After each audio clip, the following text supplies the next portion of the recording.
May dumarating. Sino kaya ito? Brad Soren Legaspi. Nakita ko ng personal. Atin pag-usapan.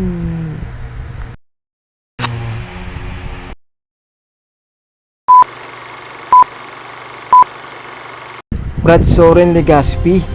Di ko akalain makikita ko ng personal.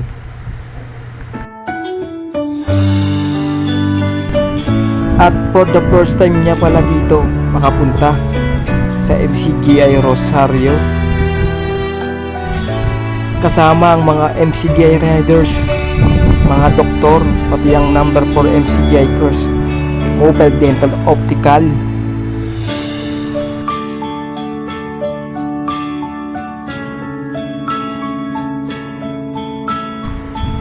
Upang magsigawa ng gawaing mabuti, kaya sila ay naririto magbigay ng mga libreng serbisyo.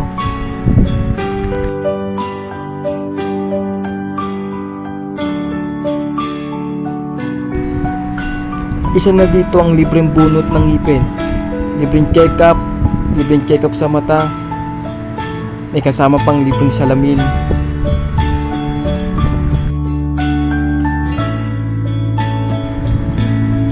Kasama na rin dito ang tulong sa ating kapwa-tao na nangangailangan ng tulong kabuhayan.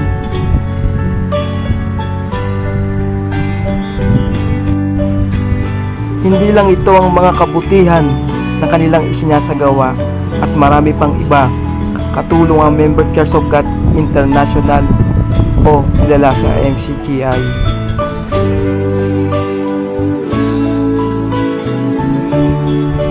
Salamat sa Diyos sa kapatiran kay ganda. MCGI Girls, MCGI Shine. To God be the glory. Kaya ang kanilang pangunahing sigaw ay pangunahing aral sa buong kapatiran ay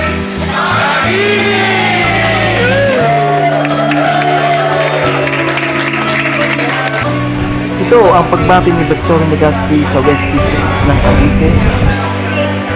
Dear boss, mga kapatid sa West District ng Cavite, darating ang MCGI target for the first time darating sa conference sa Cavite mismo para mapasyalan ang mga kapatid. Pero ang ginawa na nyo sa isa namin mga lokal na sa West District ng Cavite. Salamat po sa Diyos at lumabay na